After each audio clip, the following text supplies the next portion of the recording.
allí quedé con cierta inquietud, quedé con cierta deseo de seguir meditando en las cartas del apóstol Juan. Sí, así que no sé si espero que el Señor nos esté guiando por allí y que en las próximas semanas meditemos en lo que son las cartas de Juan. Y el día de hoy meditaremos en lo que es la segunda carta.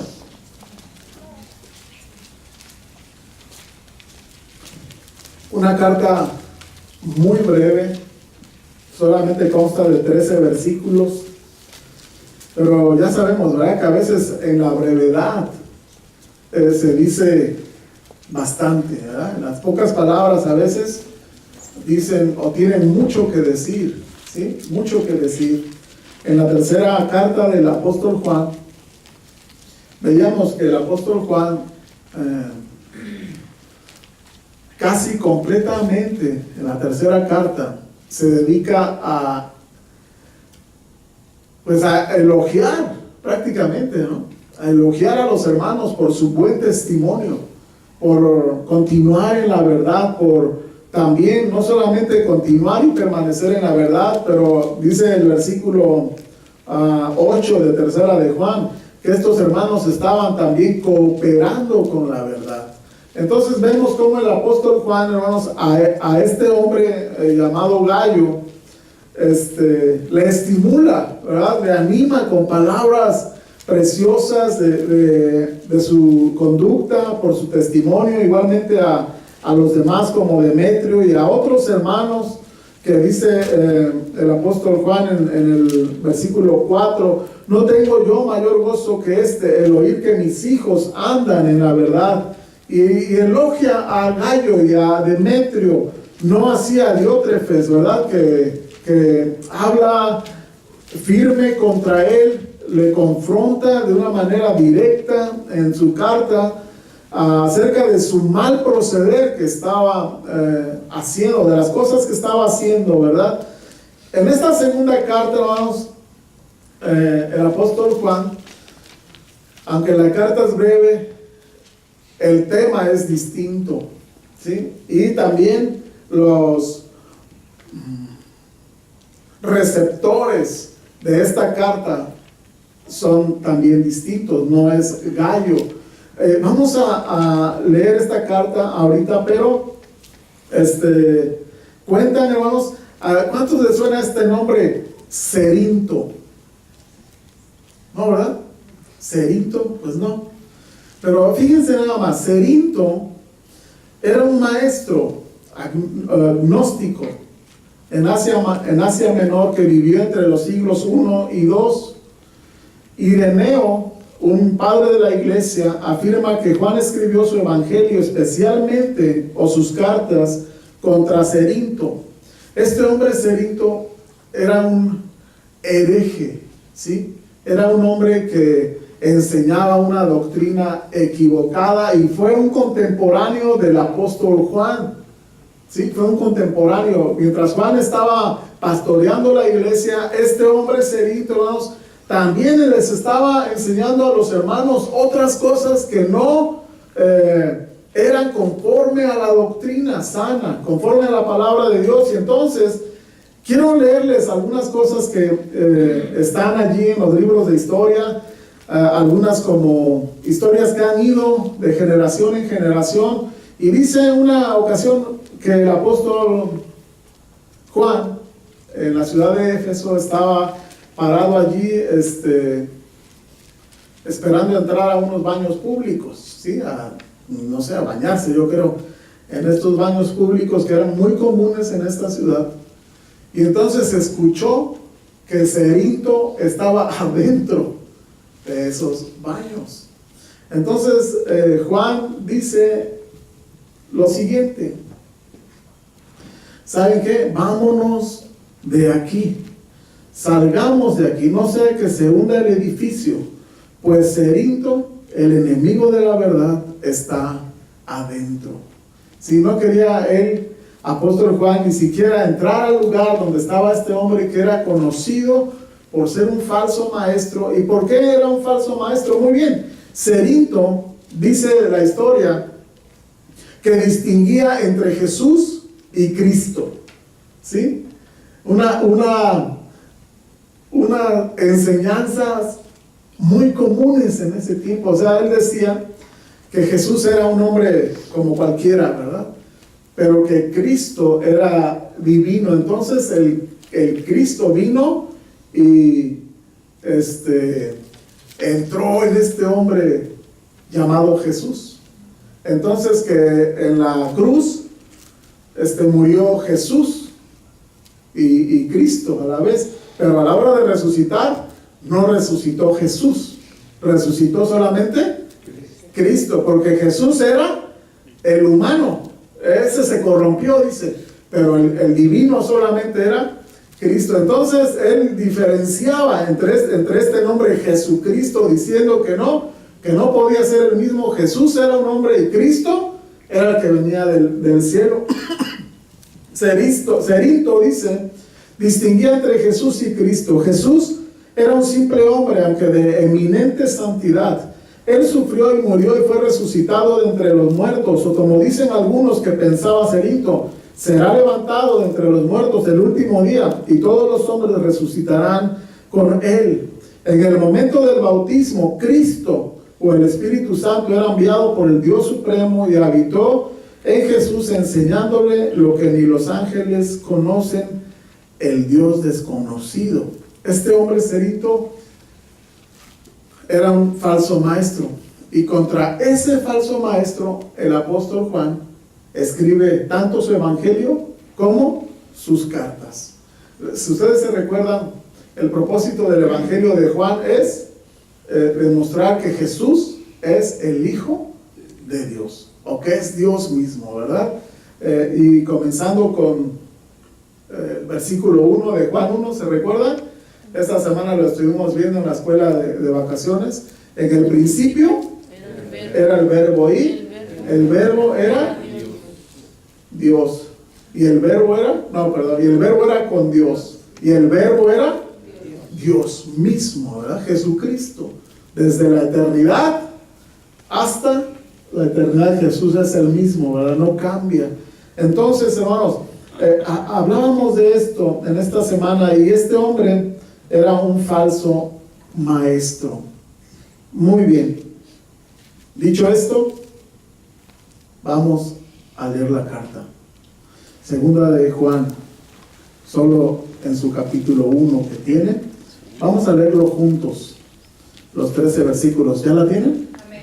Ok, leamos juntos. Dice: el anciano, a la señora elegida y a sus hijos, a quienes yo amo en la verdad, y no solo yo, sino también todos los que han conocido la verdad, a causa de la verdad que permanece en nosotros y estará para siempre con nosotros. Sea con vosotros gracia, misericordia y paz de Dios Padre y del Señor Jesucristo, Hijo del Padre, en verdad y en amor. Mucho me regocijé porque he hallado a algunos de tus hijos andando en la verdad, conforme al mandamiento que recibimos del Padre. Y ahora te ruego, Señora, no como escribiéndote un nuevo mandamiento, sino el que hemos tenido desde el principio, que nos amemos unos a otros. Y este es el amor, que andemos según sus mandamientos. Este es el mandamiento, que andéis en amor, como vosotros habéis oído desde el principio. Porque muchos engañadores han salido por el mundo, que no confiesan que Jesucristo ha venido en carne. Quien esto hace es el engañador y el anticristo. Mirad por vosotros mismos, para que no perdáis el fruto de vuestro trabajo, sino que recibáis galardón completo. Cualquiera que se extravía y no persevera en la doctrina de Cristo, no tiene a Dios. El que persevera en la doctrina de Cristo, ese sí tiene al Padre y al Hijo. Si alguno viene a vosotros y no trae esta doctrina, no lo recibáis en casa, ni le digáis bienvenido, porque el que le dice bienvenido participa en sus malas obras. Tengo muchas cosas que escribiros, pero no he querido hacerlo por medio de papel y tinta, pues espero ir a vosotros y hablar cara a cara, para que nuestro gozo sea cumplido. Los hijos de tu hermana, la elegida, te saludan. Amén. Probablemente, segunda de Juan, dicen los historiadores, se escribió al final del siglo I, hermanos, igual que Apocalipsis y sus demás cartas y el Evangelio. Algunos opinan que entre el año 80 y 90 fue que se escribieron.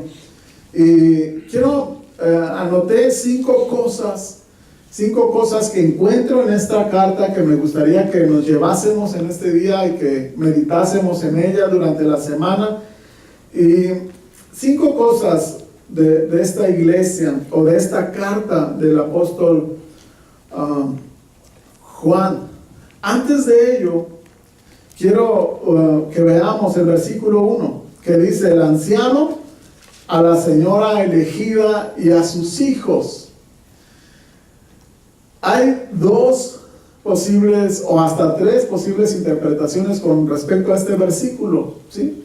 Algunos opinan que Juan le escribió a una señora, no sabemos su nombre, simplemente se le llama la señora elegida y sus hijos, que probablemente era una señora la cual se reunía una congregación en su casa, ¿sí? Como lo que nosotros conocemos hoy como células. ¿Han escuchado de esto?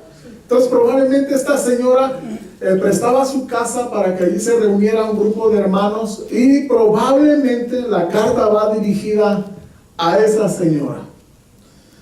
La otra interpretación, y que ustedes, si alguien trae la Nueva Versión Internacional por ahí, se va a dar cuenta, ustedes lo traen, ¿no? No habla de ninguna señora, sino se está refiriendo a la señora como a la iglesia, ¿sí? Y dice la Nueva Versión Internacional: el anciano a la iglesia elegida y a sus miembros, ¿sí? Cuando dice Juan en la Valera, Reina Valera, a la señora elegida y a sus hijos, la nueva interpretación le dice, la Nueva Versión, Internacional le dice: a la iglesia elegida y a sus miembros. Ambas pueden ser correctas. No sabemos con exactitud a quién se le escribe esta carta. Lo único que tenemos como para decir que se escribe a una iglesia elegida y a sus miembros es el último versículo de esta carta, que dice, hermanos: los hijos de tu hermana, la elegida, te saludan. Sí, probablemente el apóstol se estaba refiriendo a otra iglesia, a la iglesia donde él estaba pastoreando, ¿sí? Donde él estaba, desde donde él escribe la carta. Entonces, pueden ser ambas interpretaciones. Una señora en específico a la cual el apóstol se refiere, o una iglesia, sí, hermanos, y sus miembros. Entonces, quiero decir el primer punto que encuentro en esta carta, hermanos, partiendo de la premisa de que el apóstol Juan se está refiriendo a una iglesia, ¿sí? Partiendo desde esa premisa como dice la Nueva Versión Internacional, el anciano a la iglesia elegida y a sus miembros, ¿sí? Iglesia elegida y a sus miembros, a quienes yo amo en la verdad, y no solo yo, sino también los que han conocido la verdad. Y el punto número 1 que quisiera en este momento resaltar, hermanos, es la relación entre el anciano, la iglesia y sus miembros.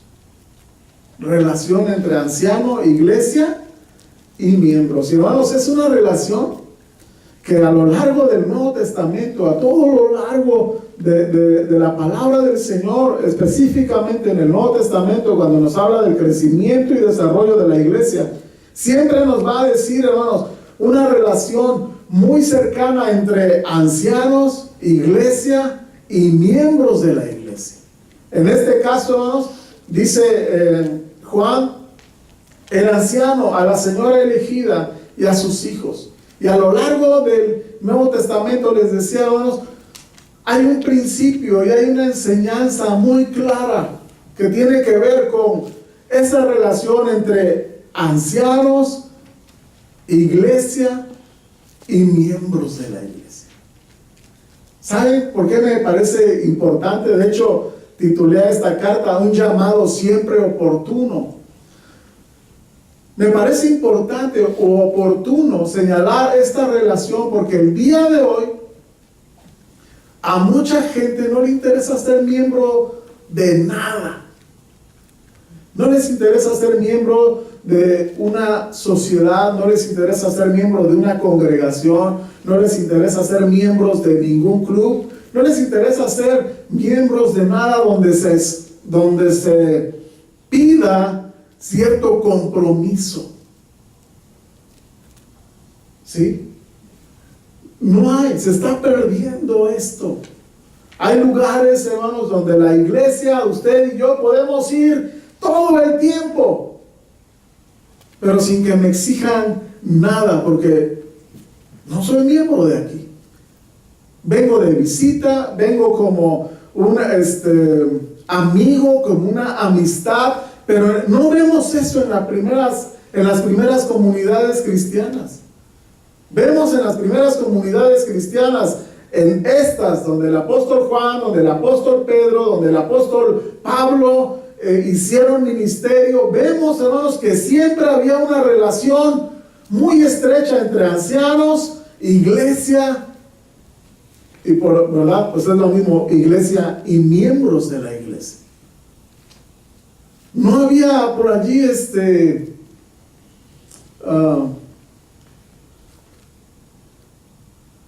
quizás personas que no formasen parte de esta iglesia. ¿Por qué razón? Porque especialmente en la iglesia primitiva, hermanos, era bien marcado este asunto de ¿eres o no eres?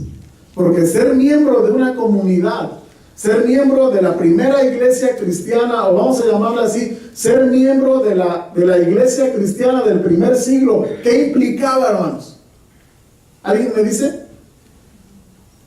Persecución. Okay. Eso significaba ser miembro de una iglesia, hermanos. Ser miembro de una iglesia implicaba persecución y en muchos de los casos significaba muerte. Por eso ustedes creen que una persona iba a estar jugando con ser miembro o no ser miembro. No iba a hacer eso. No, es más, ni siquiera creo había el síndrome del día de hoy, ¿verdad? De que, ok, estoy en una, luego voy a otra, luego a otra, y somos de todos, y a la vez de nadie. A la vez de nadie. Y tengo muy grabada una impresión que me quedó al estar en un hospital orando por una persona, por un hermano de la iglesia. Y oramos con él y cantamos un himno allí en su cama del hospital. Y una persona al lado de este hermano me llamó y me dijo, ¿podría usted orar también por mí? Claro que sí. Y ya platicando con él, le dije, ¿usted conoce al Señor Jesús? ¿Usted es cristiano? Sí, claro, yo soy. Ah, pues qué bueno, ¿no? ¿Y de qué iglesia es usted? No, pues ¿sabe qué? Bueno, estaba yo en esta, pero ya después me pasé a esta, y después a esta otra, y ya ahorita estoy en esta, ¿no? Y le digo, ¿y de todos estos hermanos que conoce usted, a cuál ha venido? Ah, pues ninguna. Porque, ¿saben, hermanos? Era de todos y de ninguna. Eso existe el día de hoy, pero no era lo que existía en las iglesias del primer siglo. ¿Por qué razón? Porque el estar como miembro de una congregación significaba persecución, significaba muerte, significaba rechazo. Pero en el menor de los casos, probablemente, o como sea que usted lo vea, o el mayor de los casos, significaba compromiso. Pero usted y yo, le invito a leer las cartas de los apóstoles, empezando desde Romanos, y vamos a encontrar que siempre hay una relación estrecha entre ancianos y miembros de la iglesia. Un día me sorprendí No quiero decir que esté incorrecto, ¿sí? Pero una ocasión, leyendo unos estatutos de una iglesia, leí que había varios tipos de miembros, ¿sí? Miembros activos y en plena comunión. Otros que nada más eran miembros activos, pero no estaban en plena comunión. Otros miembros en tránsito. Miembros en tránsito. Otros miembros pasivos. Miembros ausentes. Alguien puede, bueno, lo digo en el buen sentido, ¿sale? Pero sí existen. Miembros ausentes. Y cuando uno lee eso, bueno, ¿de qué se trata? Miembros ausentes y personas en proceso de ser miembro. Y ok, digo, bueno, ¿saben qué, hermanos? Qué cosa tan ingrata hacemos el día de hoy con la membresía de una iglesia. Pero simple y sencillamente, a la gente hoy no le interesa ser miembros, porque implica un compromiso, porque implica, hermanos, someterme. ¿Es así? Es así. Implica someterme. Por eso, la iglesia, muchas personas se la viven así. Y usted le pregunte, ¿por qué no quiere ser miembro? ¿Por qué no? No. Tendrá sus razones. Pero cualquier razón que le diga, ninguna de ellas es bíblica. Ninguna. Absolutamente ninguna. ¿Sí? Hermanos, en la iglesia o en esta carta vemos esa relación. El anciano. ¿A quién, hermanos? A la iglesia. O diga, a la señora elegida. ¿Y a quiénes? Y a sus hijos. Una cercanía. Sí, les invito a que leamos nuevamente ese versículo 1, por favor.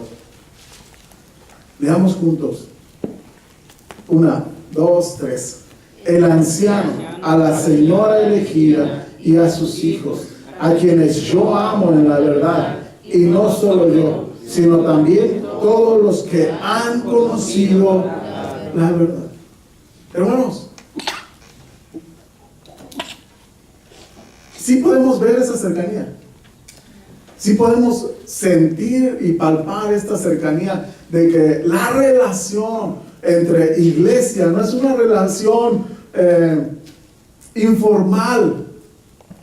Es bonito la informalidad a veces, ¿no? Cuando le invitan a uno a un lugar y, puede venir informal, ¿no? No hay problema, es una plática entre amigos y uno se siente cómodo porque yo puedo dar mi punto de vista y ¿saben qué? Sin bronca, porque no fue formal. No estoy comprometido con esta comunidad. Pero, por el otro lado, qué bonita es la formalidad. ¿No lo creen, no? Qué bonita es la formalidad de dar los pasos correctos y necesarios. ¡Qué padre! Cosa que se está perdiendo el día de hoy. ¿A cuánto les gusta la formalidad? ¿Sí nos gusta? Nos gusta la formalidad. Decir, hermano, vamos a realizar esto, vamos a hacer esto y en un plan formal. Es agradable. Es de buen testimonio. Pero el día de hoy a la gran mayoría de personas no les gusta la formalidad. Esta es la relación que veo, una relación de amor y de cuidado, una relación de iglesia y ¿qué? Y miembros, hijos, ¿verdad? La iglesia, ustedes saben, ¿verdad? El día de hoy hablamos de cristianos y de simpatizantes, ¿verdad? Mucha gente viene a la iglesia que es simpatizante. ¿Qué quiere decir simpatizante? Ayúdenme. Sí, han escuchado esta palabra, ¿no? Simpatizante. ¿Qué quiere decir un simpatizante? Pues solo venir a escuchar sin ningún compromiso. Venir, escucho, sin compromiso, agarro y me voy. ¿Qué más quiere decir simpatizante? No tiene problemas con el evangelio, pero No tiene problema con el evangelio, pero tampoco lo acepta totalmente. ¿Qué quiere decir simpatizante? Simpatizante cuando algo le agrada, pero no ama aquello. Algo le agrada, pero no lo ama. Buen punto, hermano. Algo le agrada la comunión, le agrada, pero ¿saben qué? No hay amor. Hermanos, sabíamos esto, ¿no?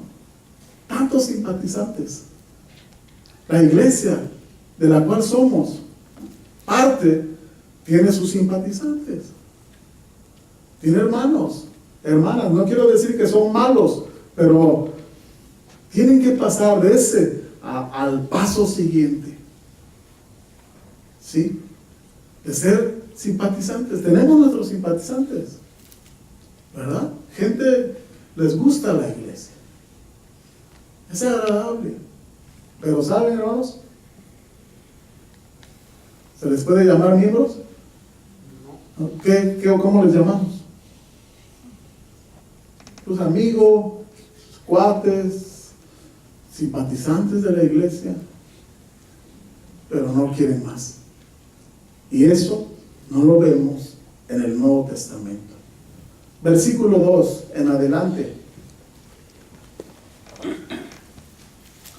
A causa de la verdad que permanece en nosotros y estará para siempre con nosotros, sea con vosotros gracia, misericordia y paz de Dios Padre y del Señor Jesucristo, Hijo del Padre, en verdad y en amor. Mucho me regocijé, porque he hallado a algunos de tus hijos andando en la verdad, conforme al mandamiento que recibimos del Padre. La iglesia y su compromiso con la verdad.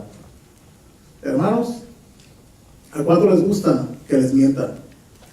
A nadie. ¿A alguien? A nadie, ¿verdad? A nadie. Aborrecemos la mentira. Y cuando sabemos de alguien que nos engañó, ¿cómo se pone usted? ¿Cómo? Pues, ¿por qué me engañó? Y nos molestamos, ¿verdad? Porque a todo mundo nos gusta la verdad. La iglesia, hermanos, tiene un compromiso con la verdad. Esta palabra verdad es una de las palabras favoritas del anciano Juan. En su evangelio, en el evangelio de Juan, se menciona aproximadamente esta palabra verdad 24 veces. Y en sus epístolas se emplea unas 20 veces la palabra verdad. En sus cartas, verdad suele aludir al evangelio de Jesucristo y a la esfera de la vida eterna, donde todos los creyentes han entrado al depositar su confianza en Jesús, la verdad. Juan conocía quién era la verdad. Y como iglesia, hermanos, de Jesucristo, tenemos un compromiso con la verdad. Hace 15 días que hablábamos de tercera de Juan, decíamos que este hombre decía, no tengo yo mayor gozo que este, el oír que tus hijos, o que mis hijos, perdón, andan en la verdad. Andar en la verdad, hermanos, produce un gozo, y vaya, increíble. Cuando usted ve que sus hijos andan en la verdad y no tiene usted que andar atrás de ellos, ¿cómo se siente? Orgulloso de ellos. Orgulloso, confiado, ¿no es así? Porque hay verdad en ellos, porque no tiene que andar, ¿dónde anda? A ver, préstame tu teléfono, te lo voy a revisar. Porque sabemos que hay verdad. Pero ¿qué tal cuando nos mienten, hermanos? ¿Le vuelve usted a creer? ¿Por qué razón? Si nada más fue una mentirita.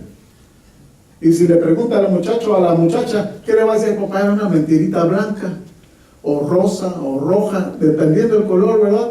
Pero hermanos, la mentira es ofensiva, mientras que la verdad produce un gozo increíble. Entonces, en la iglesia tenemos un compromiso con la verdad. En 1 de Timoteo 3:15, si me acompañan a 1 de Timoteo capítulo 3.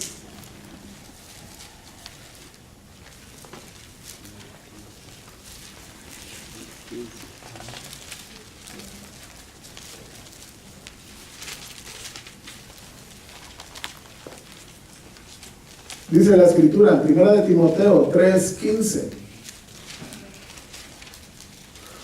Para que si tardo, sepas cómo debes conducirte en la casa de Dios, que es la iglesia del Dios viviente, columna y baluarte de la verdad. La iglesia nos tiene un compromiso firme con la verdad. Y el apóstol Juan lo reitera una y otra vez en sus cartas diciendo, ¿sabes qué? A la señora elegida y a sus hijos, a quienes yo amo en la verdad. Y no solo yo, sino también todos los que han conocido la verdad. A causa de la verdad que permanece en nosotros y estará siempre con nosotros. El Señor Jesucristo es la verdad. Y así como debemos de tener un compromiso con la iglesia y decir, soy parte de esta iglesia porque soy uno de ustedes, soy uno como ustedes también que ha conocido a Jesucristo como su único y suficiente Salvador. Ok, también, hermanos, tenemos un compromiso con la verdad. Y la verdad, decía el lema de una campaña publicitaria, siempre triunfa. La verdad siempre triunfa. Salmo 119, 160.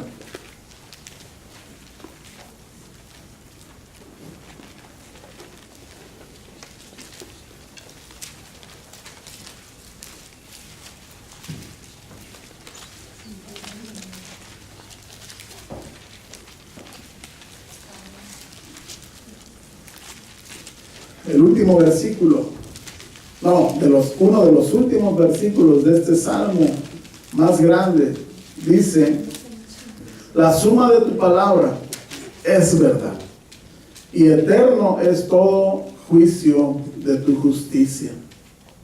Pero la suma de tu palabra es verdad. Y Juan 17, 17 dice: santifícalos en tu verdad. Tu palabra es verdad. Tu palabra es verdad. Y hermanos, estamos llamados a hablar verdad, cada uno con su compañero, cada uno con su hermano.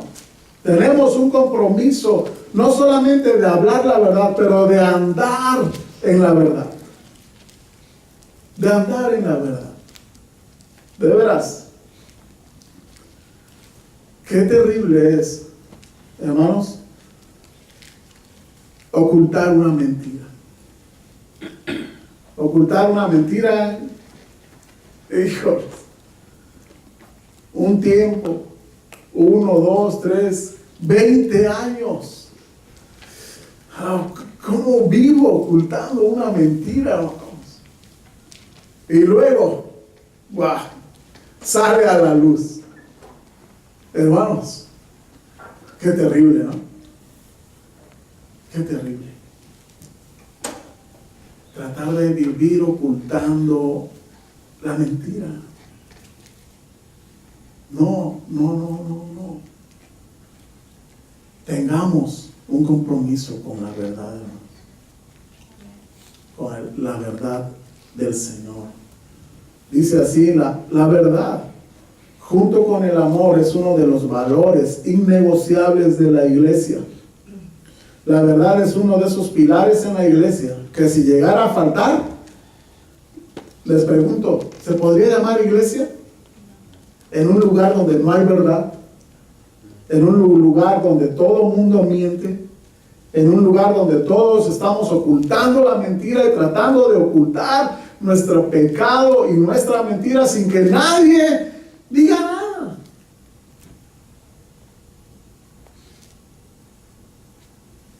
¿Cómo se le llamaría eso, hermanos? ¿Iglesia de Jesucristo? No. Cuando tenemos y debemos tener un compromiso con la verdad. El apóstol Juan hablaba a la iglesia porque había hombres que estaban hablando mentira. ¿Sí, hermanos? Que estaban practicando la mentira. Entonces, Número uno, la relación anciano, iglesia y miembros, hermanos, ha existido desde la misma fundación de la iglesia cristiana. Iglesia, ancianos y miembros. Oigan, espero que no, aunque digo, humanamente quizás, ilegalmente, podríamos llamarle así, miembros ausentes, ¿no? Podamos tener. Pero que cada uno de nosotros pueda tomar su compromiso de decir, ok, soy de aquí y me comprometo. Número dos, la iglesia y su compromiso con la verdad. Hermanos, hermanas, hace unos días leíamos allá en Timoteo donde el Señor dice que en los postreros tiempos no sufrirán la sana doctrina, sino que teniendo comezón de oír, dice, se amontonarán a sí mismos maestros para que les hablen lo que ellos quieren escuchar. Y una versión muy curiosa dijo que les hablen las novelerías que ellos quieren escuchar. Pero de verdad es mi anhelo que como miembros, como parte de la iglesia, hermanos, estemos luchando porque siempre se hable la verdad. Decíamos, a todo mundo nos agrada la verdad, aunque en ocasiones, como dice el dicho famoso, la verdad no peca, pero incomoda. ¿Nos ha incomodado alguna vez la verdad, hermanos? Nos ha incomodado cierta verdad de la palabra y nos ha dicho, hey, esto estás haciendo, está incorrecto. Nos ha incomodado, porque si no nos ha incomodado nunca, pues algo a lo mejor ande por allí torcido y no es la verdad.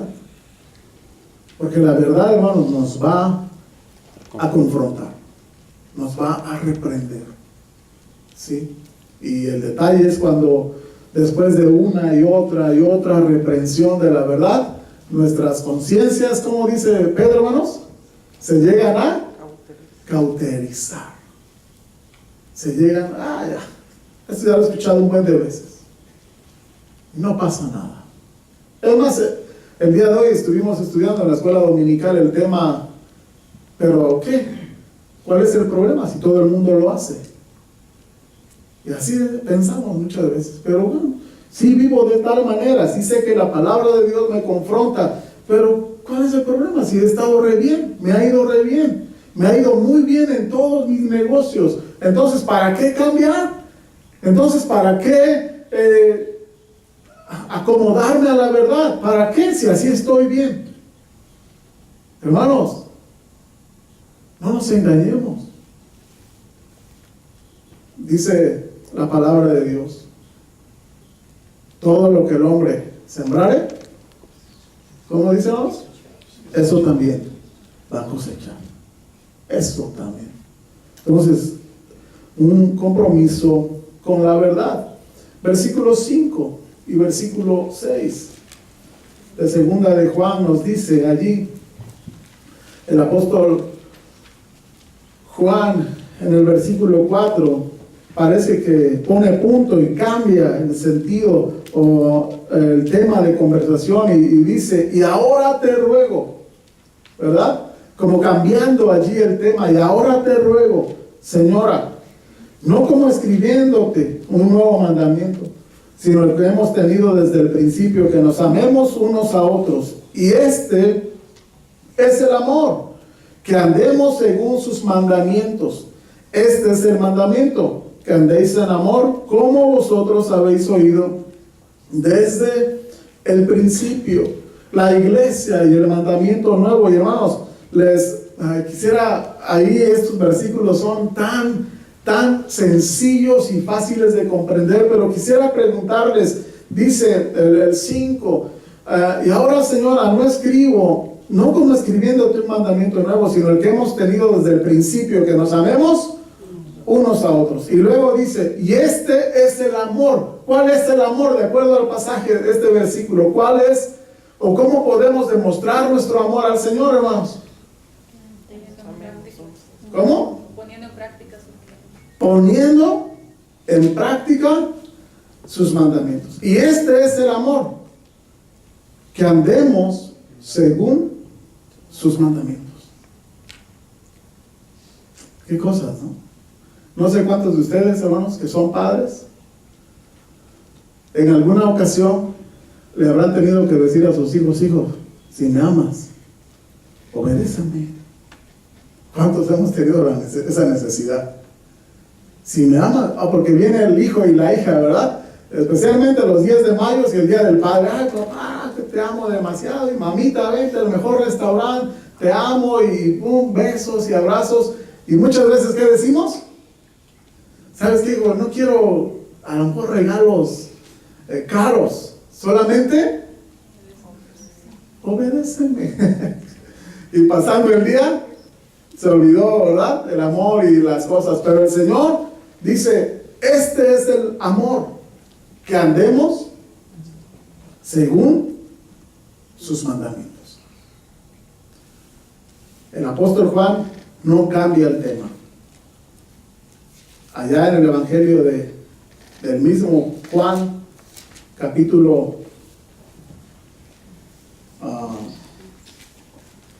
15, capítulo 14, versículo 15. Perdón, aquí es el Señor Jesucristo. ¿Alguien me ayuda leyendo este pasaje, este versículo, Juan 14, 15? Si me amáis, guardad mis mandamientos. Si me amáis, ¿qué? Guardad mis mandamientos. Así que, hermanos, ¿cuál es la prueba más grande que le podemos hacer a Dios de nuestro amor? ¿Cuál es? Obedecer sus mandamientos. Guardar sus mandamientos. Esa es la prueba más grande de amor que le podemos dar al Señor. El apóstol Juan dice: sabes, iglesia, y ahora te ruego, no como escribiéndote un nuevo mandamiento, sino el que hemos tenido desde el principio, que nos amemos unos a otros. Que nos amemos unos a otros. Hermanos, en la iglesia, además de tener un compromiso firme con la verdad, innegociable, también tenemos un compromiso de amor unos con otros. Unos con otros. Ahí está, en el pasaje de Juan. ¿Se recuerdan? Hace algunos meses atrás les compartía en una de las predicaciones les compartía yo una frase que hace muchos años leí de un maestro que decía: si es bueno, no es nuevo. Y si es nuevo, no es bueno. ¿Sí? Hay un juego de palabras, ¿verdad? Si es bueno, no es nuevo. Y si es nuevo, y si es bueno, perdón. Ya me revelé aquí, yo solo. Pero el apóstol Juan dice: les escribo un mandamiento, pero no un mandamiento nuevo. Dice: te ruego, Señora, no como escribiéndote un mandamiento nuevo, no, nada, ninguna novedad, ninguna cosa novedosa, ninguna cosa popular o espectacular, no, el mismo mandamiento de siempre. ¿Cuál, hermanos? Ámense unos a otros, que nos amemos unos a otros, que nos amemos, y también, hermanos, que amemos a Dios guardando sus mandamientos, guardando sus mandamientos.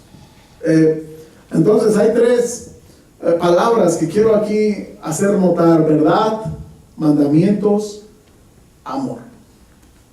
El que conoce la verdad, el que tiene un compromiso firme con la verdad, ¿saben qué va a hacer, hermanos? Va a guardar los mandamientos. ¿Y cuál es el mandamiento? Que nos amemos unos a otros.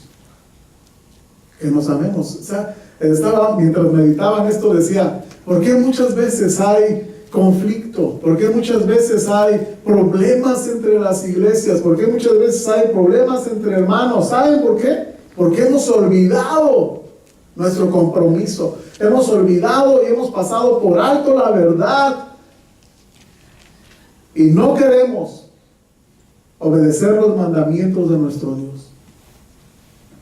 Porque el mandamiento, hermanos, no es nuevo. Es de hecho muy viejo. Amémonos unos a otros. Amémonos. Alguien ha dicho que mandamiento sin amor es legalismo.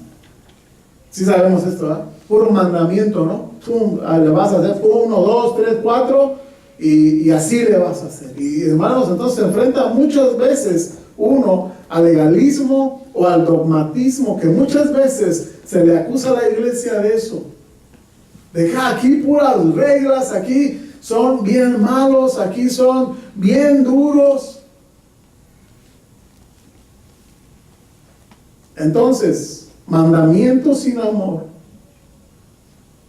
puede ser legalismo o dogmatismo, pero también a la inversa, puro amor sin mandamientos, ¿en qué se convierte? Todo es amor.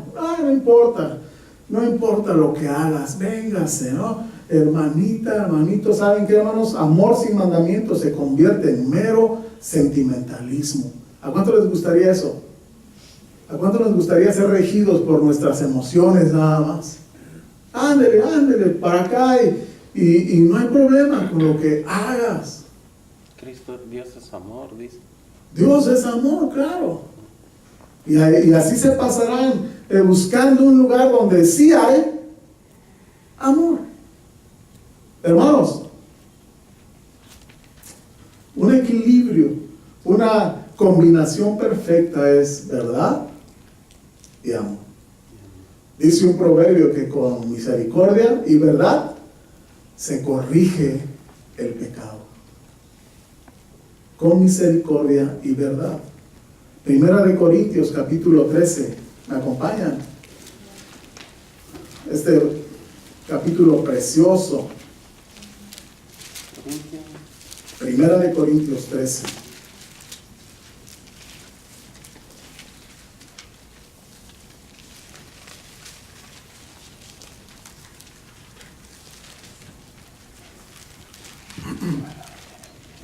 Si yo hablase lenguas humanas y angélicas y no tengo amor, vengo a ser como metal que resuena o címbalo que retiñe.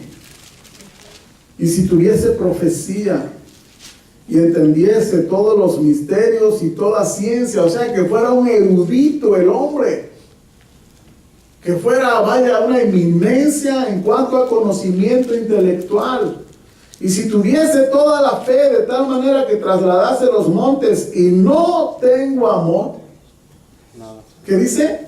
Nada soy. Nada somos. Y si repartiese todos mis bienes para dar de comer a los pobres, y si entregase mi cuerpo para ser quemado, y no tengo amor, de nada me sirve. Hermanos,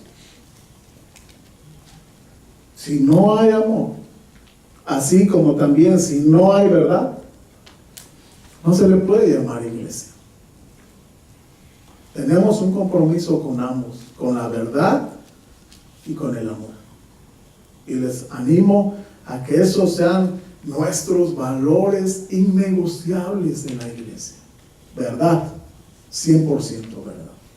Tal y como viene en la Escritura, tal y como está en la palabra de Dios, la verdad. Pero también amor. También el amor de Dios habitando entre nosotros.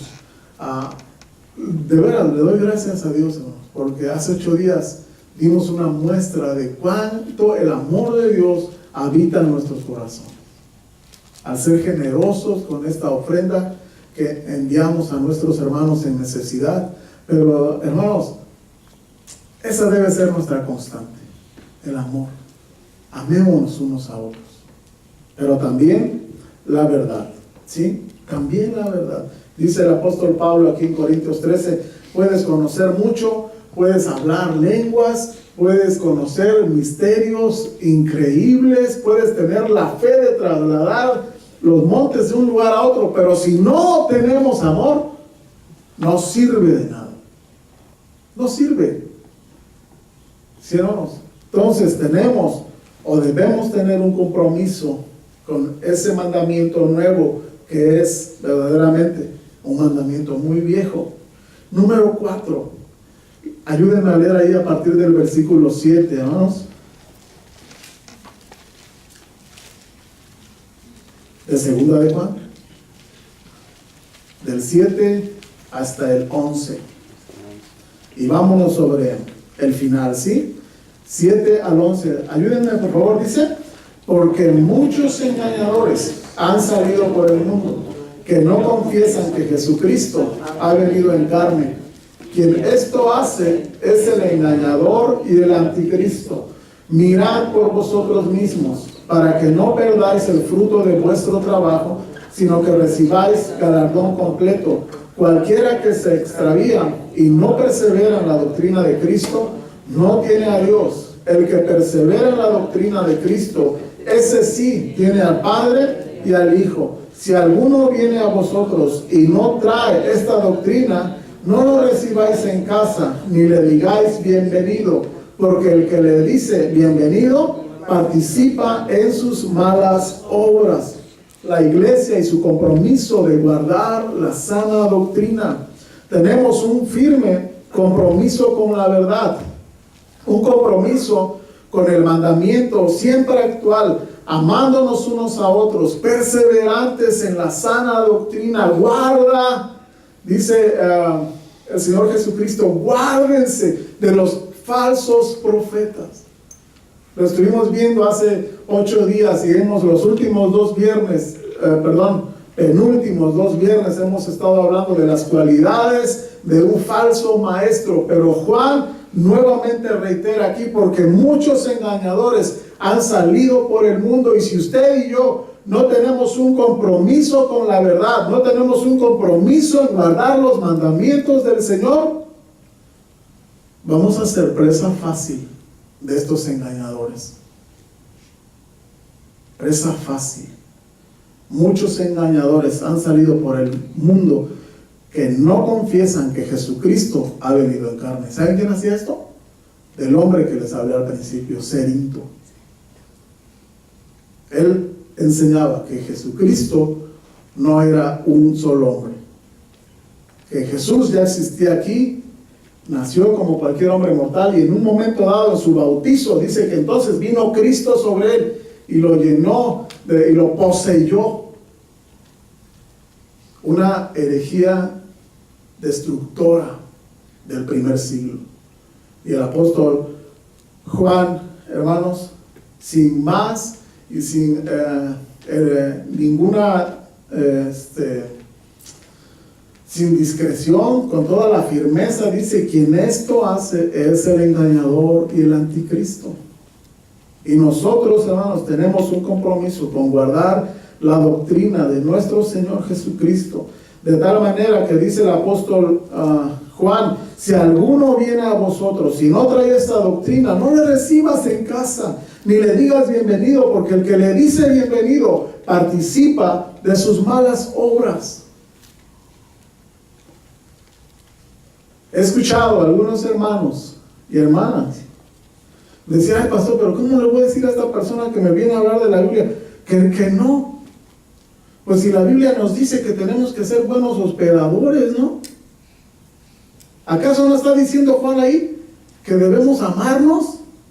¿Y saben qué, hermanos? Malinterpretando esos versículos, le abren la puerta al error, le abren la puerta a sectarios y a falsas doctrinas, sacando de contexto un versículo. ¿La palabra de Dios se contradice, hermanos? No, usted y yo tenemos un compromiso de amarnos unos a otros, de amar a las personas que no conocen al Señor. Pero en cuanto a falsas doctrinas, dice la palabra de Dios: no lo recibas en casa, ni le digas Así, pásele, pásele. Oiga, fíjese que vengo a hablar aquí del reino. ¿Cómo ve? Ah, claro, véngase, siéntese. ¿Quiere una coquita, un cafecito? ¿O de qué sabor se lo preparo? Siéntese. ¿Sabe qué estamos haciendo, hermanos? Aceptando el error en nuestra casa. Y usted no tiene ningún compromiso con esas personas. Con esas personas sí no tenga ningún compromiso ni nada que ver. Porque lo que quieren es arrastrarlo al mismo lugar donde andan ellos extraviados.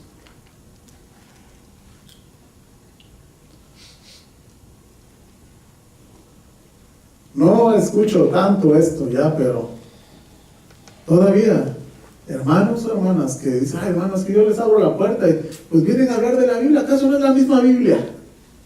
¿O acaso, pues todos dicen algunos, acá es el mismo Dios? ¿Acaso hay otro Dios?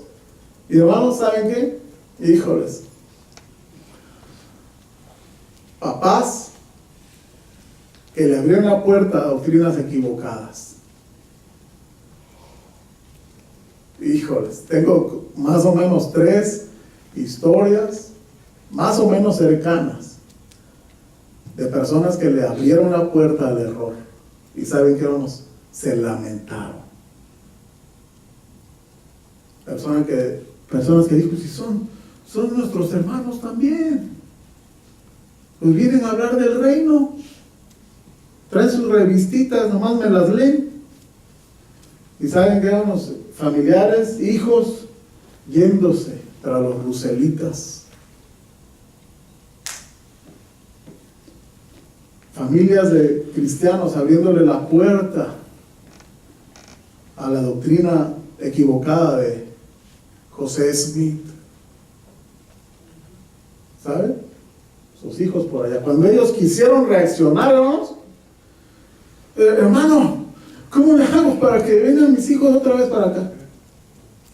Pues a ver cómo le hacen. No, pero, échenme la mano. Pues uno trata de hacer, ¿verdad? De ayudarles, pero ¿saben, hermanos? Cuando usted y yo le abrimos la puerta al error, solamente vamos a cosechar dolor. Porque el Señor dice aquí, usted y yo no tenemos un compromiso con las falsas doctrinas ni falsos maestros.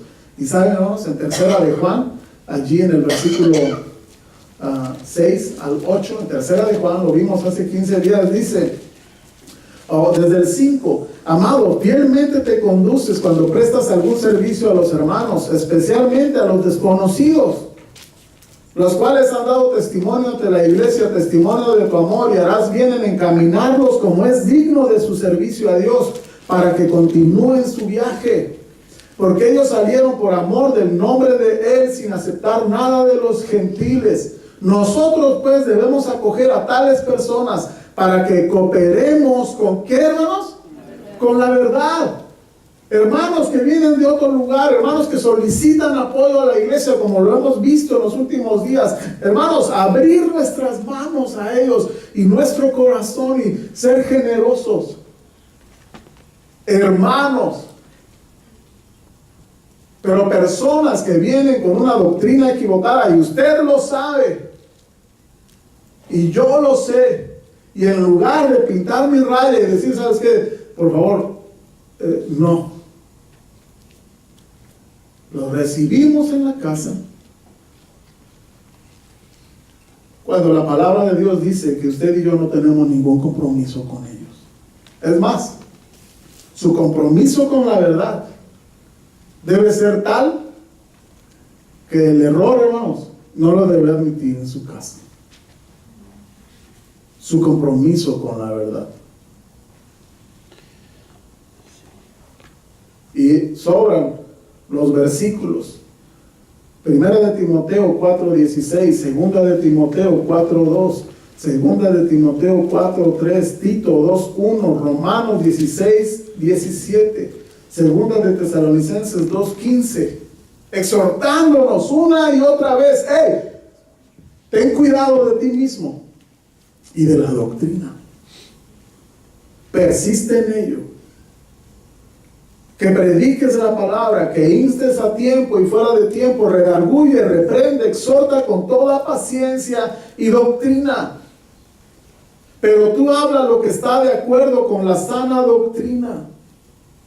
Así que, hermanos, estad firmes y retened la doctrina que habéis aprendido, sea por palabra o por carta nuestra. Pero, hermanos, tenemos un compromiso con la verdad, de tal manera que el error no lo debe usted admitir en casa. Pero, pastor, que en una de esas puedo ganar a uno de ellos. ¿Conocen algún ejemplo de esos? No. Que alguien pueda ganar a alguien. Sí, conocen ustedes que llegó un Ruselita ahí con usted y alguien le ganó para Cristo. ¿Alguien conoce un ejemplo? Puede haber, pero generalmente no, porque esas personas vienen manipuladas y entrenadas para no escucharle a usted.